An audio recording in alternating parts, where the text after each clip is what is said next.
He almost said no. It was late. The rain was heavy. And the woman standing on his porch looked like trouble, or at least, that's what his tired mind told him. But something in her eyes made him hesitate, and that hesitation changed everything. What happened the next morning didn't just surprise him, it shook him to his core. Before we begin, if stories like this touch your heart, make sure to subscribe to Kindness Story Hub, like this video, and share your thoughts in the comments. Your support helps spread more real stories about the power of kindness. Daniel Brooks lived a quiet life in a small town in Ohio. He was the kind of man who kept to himself, worked hard, and trusted very few people. After losing his wife 3 years ago, his world had grown smaller. His days were routine: work, dinner, a little TV, then bed. Kindness wasn't something he rejected, but it wasn't something he went out of his way to offer either. Life had taught him to be careful. That night, the storm was fierce. Wind rattled the windows, and rain pounded against the roof like a warning. Daniel had just sat down with a cup of coffee when he heard a knock at the door. Not a soft knock. A desperate one. He frowned. Nobody visited him, especially not at this hour. The knock came again. Slowly, cautiously, he walked to the door and opened it just a crack. A young woman stood there, soaked from head to toe. Her hair clung to her face, her clothes were drenched, and she looked exhausted, like she hadn't slept in days. "Please," she said, her voice trembling. "I just need a place to stay for the night. I'll leave first thing in the morning." Daniel's instincts kicked in immediately. This didn't feel safe. He didn't know her. He didn't owe her anything. "I think you should try a motel," he replied, already starting to close the door. "I don't have any money," she said quickly. "My car broke down miles away. I've been walking for hours." He paused. The rain poured harder behind her, almost as if the world itself was pushing her toward his door. "I won't cause any trouble," she added softly. "I just need somewhere dry. Please." Daniel looked at her more closely. She didn't look dangerous. She looked broken. Tired. Scared. For a moment, he thought about his wife. She used to say, "You never know when someone's worst day is the day they meet you." He sighed. "Just one night," he said, opening the door wider. "You can stay in the guest room." Relief flooded her face instantly. "Thank you," she whispered. Inside, Daniel gave her a towel and some old clothes. She introduced herself as Emily.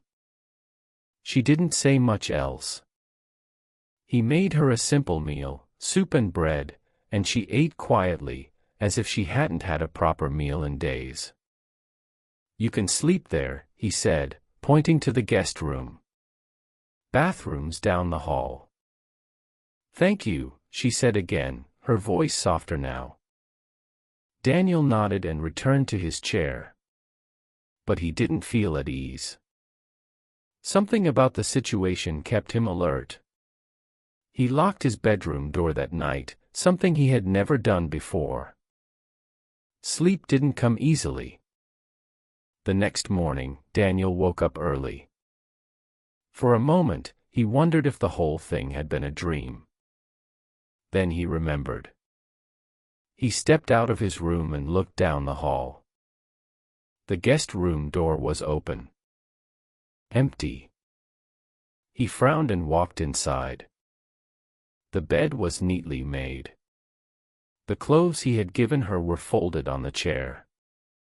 And she was gone. "Figures," he muttered. He walked back to the kitchen, and then stopped. Something was different. The kitchen was spotless. Cleaner than it had been in years. The dishes were washed and put away. The counters shined. Even the old coffee maker had been cleaned. Daniel looked around, confused. Then he noticed a small piece of paper on the table. He picked it up. Daniel, it read. Thank you for your kindness. You have no idea how much I needed it. I'm sorry I couldn't say goodbye. I didn't want to wake you. He paused. Then he turned the note over. At the bottom was something unexpected, a phone number. And a single line. I hope I can repay your kindness someday. Daniel stared at it for a long time. Then he folded the note and placed it in his drawer. He didn't think much of it after that. Until 2 weeks later. Daniel was at work when his boss called him into the office. Got a call for you, his boss said. Important one. Daniel frowned. Nobody important ever called him. He picked up the phone. Hello. Hi. Daniel, the voice said. He froze. It was her. Emily, he asked, unsure. Yes, she said. I hope I'm not bothering you. No. I just didn't expect. I know, she said gently. I wanted to thank you properly. And maybe ask you something. Daniel leaned against the desk. Go ahead. There's an event tonight, she said. It's important to me. I'd really like you to come. As my guest. Daniel hesitated. I don't think. Please, she said softly. It would mean a lot. Something in her tone made it hard to refuse. All right, he said finally. That evening, Daniel arrived at the address she had given him. And he was stunned. It wasn't a small gathering. It was a large, elegant venue. Lights, music, well-dressed people everywhere. Daniel looked down at his simple clothes and felt out of place. Before he could turn around, he heard her voice. You came. He turned. Emily stood there, but she looked completely different. She was dressed in a beautiful outfit, her hair styled, her posture confident. For a moment, he didn't recognize her. What is this? He asked. She smiled. It's a charity event, she said. For people who need help getting back on their feet. Daniel blinked. I don't understand. She took a deep breath. That night, when I came to your door, I wasn't just a stranded traveler. He frowned. Then what were you? She looked around, then back at him. I help run an organization, she said. We support people in crisis, housing, jobs, second chances. But I've always believed something. What? That real kindness can't be measured in donations or titles, she said. It's in the moments when no one is watching. Daniel said nothing.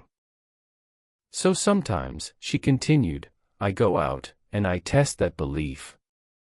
I put myself in situations where I truly need help. To see who still chooses kindness. Daniel stared at her. You're saying, that night. I was genuinely in need, she said quickly. Everything I told you was real. But I also wanted to see if someone would help without expecting anything in return. And I was your test, he asked. She shook her head. No. You were my reminder. He blinked. Reminder of what? That people like you still exist, she said softly. People who hesitate, who doubt, but still choose to help. Daniel felt something shift inside him. I almost said no, he admitted. But you didn't, she replied. She reached into her bag and handed him an envelope. What's this? He asked. A small way to say thank you, she said. Daniel opened it. Inside was a check. A large one. He immediately shook his head. I can't take this. Yes, you can, she said gently. But not for you. He looked confused. Use it to help someone else, she said. Start something. Support someone. Pass it on. Daniel looked at the check again. Then back at her. Why me? Because you didn't help me for a reward, she said. And that's exactly why you deserve one. That night changed Daniel. Not because of the money, but because of what it showed him. He realized that kindness wasn't about grand gestures. It wasn't about having everything figured out. It was about small decisions. Opening a door. Offering a meal. Choosing to trust, even when it's hard. In the months that followed, Daniel used the check to start a small community initiative. Nothing big, just helping people in his town who needed a hand. A meal here. A ride there. A place to stay, when possible. And slowly, his world grew again. Not smaller, but fuller. Sometimes, the biggest changes in our lives come from the smallest moments. A knock on the door. A choice to say yes. A single act of kindness. You never know who you're helping. You never know what they'll carry forward. And you never know how that one moment might come back to change your life. So the next time life gives you a chance to be kind, take it. Because kindness has a way of finding its way back, when you least expect it.